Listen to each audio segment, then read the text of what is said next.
What's going on, guys? Duggernaut here, and today we're going to be taking a look at the new 8-man raid, Deltascape V2.0, part of the new Omega Bend of Time raid.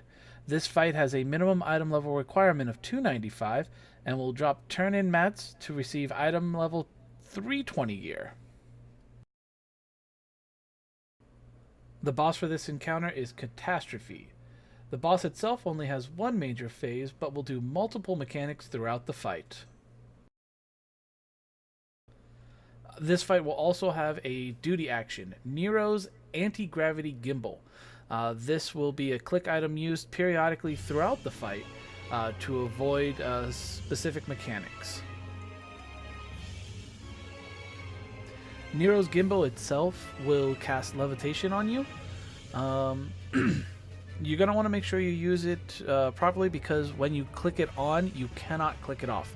The only way to stop levitating is throughout the fight. The boss will cast gravity on you and bring you back down to the ground.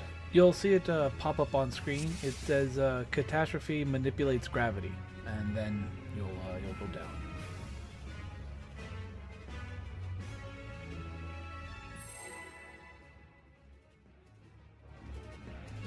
You want to start the fight by using Nero's Anti-Gravity Gimbal, because the boss is going to use a move called Earthquake. Anyone still on the ground will take heavy damage.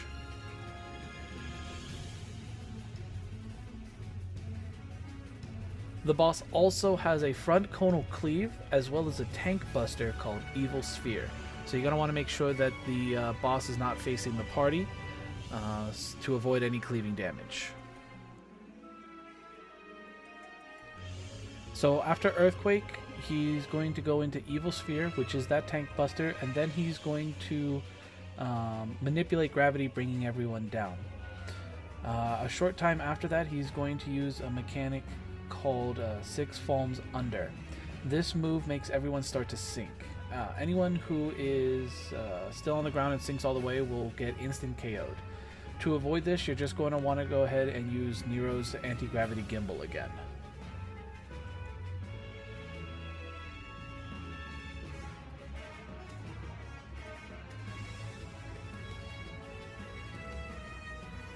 So right here, as you can see, the entire floor becomes purple and everyone starts sinking in. You go ahead and hit the gimbal. Everyone's going to then teleport up. If you notice, it's very quick to use the gimbal. There's not a very long recharge time, and he makes sure everyone is on the floor periodically. There will be mechanics though that do require you to stay up and stay down. Like right here, the boss uses something called gravitational manipulation on one person. It is a stacking mechanic where you actually need to be levitating while stacking. If you are not levitating while stacking, you do not help absorb any of the damage.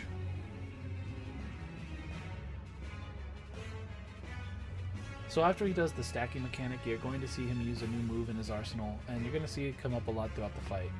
And it has been giving a lot of people in the Duty Finder problems. It's really not that bad, it's just you have to know what to look for. The move itself is called Maniacal Probe. Maniacal Probe will make 4 tentacles spawn around the room. He will then charge them with a move called Epicenter.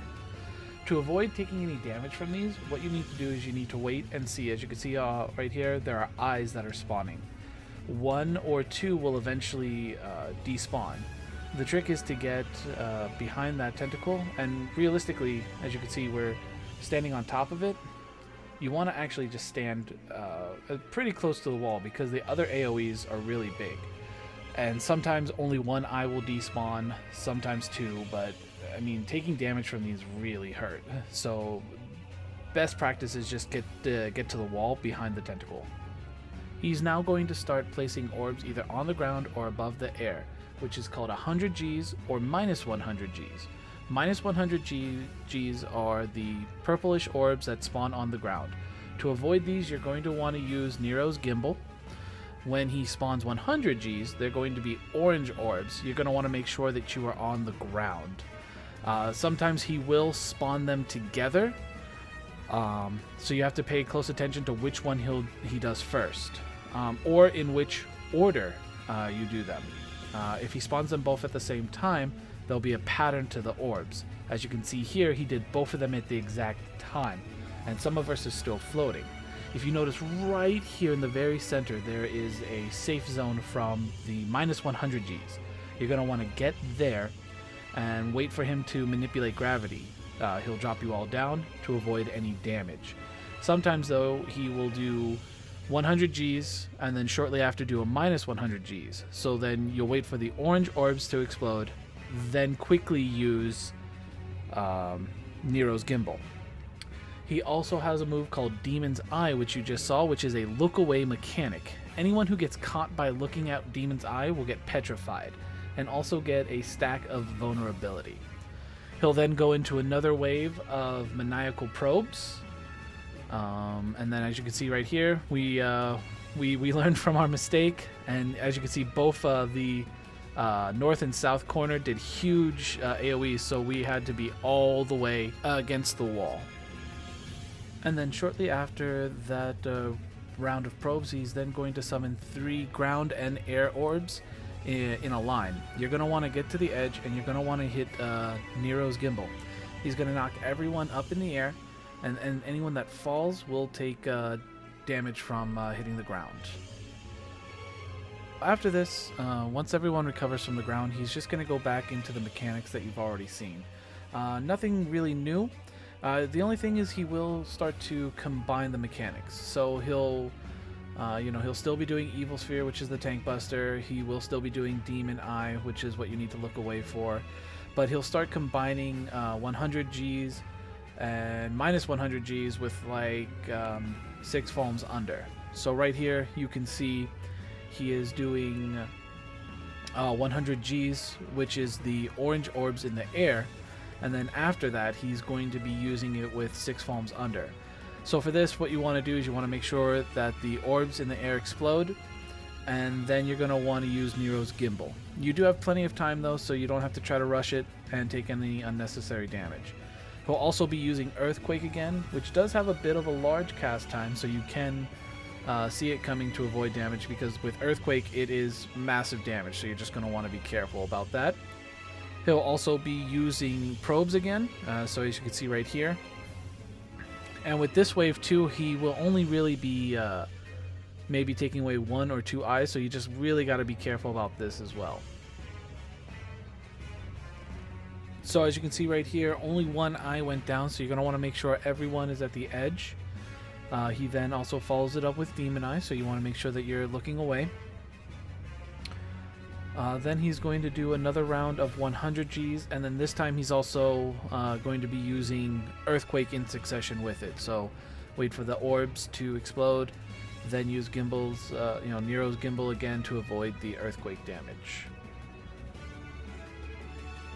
And then after he uses the 100 Gs with Earthquake, he's actually going to use 100 Gs and minus 100 Gs.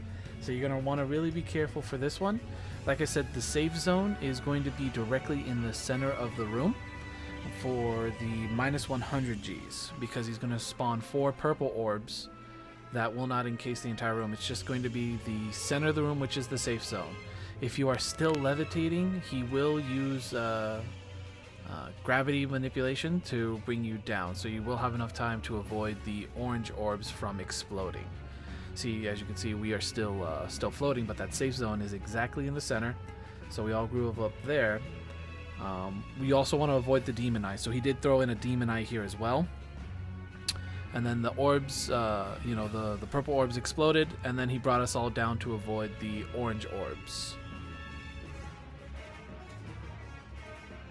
After that, you'll probably only have to deal with maybe 1 more 6 foams under and maybe 1 more round of tentacles. After that, it's just smooth sailings from the rest of the fight. This has been Catastrophe Deltascape V2.0. I hope you guys enjoyed the video. I hope it was helpful. This is a really fun, enjoyable fight. I hope you guys get the chance to try it out. If you guys like the video, please go ahead and give me a thumbs up. If there's anything you guys want to see, let me know in the comment section below. Don't forget to hit the subscribe button for all up-to-date content. And as always, goodbye from Zalara.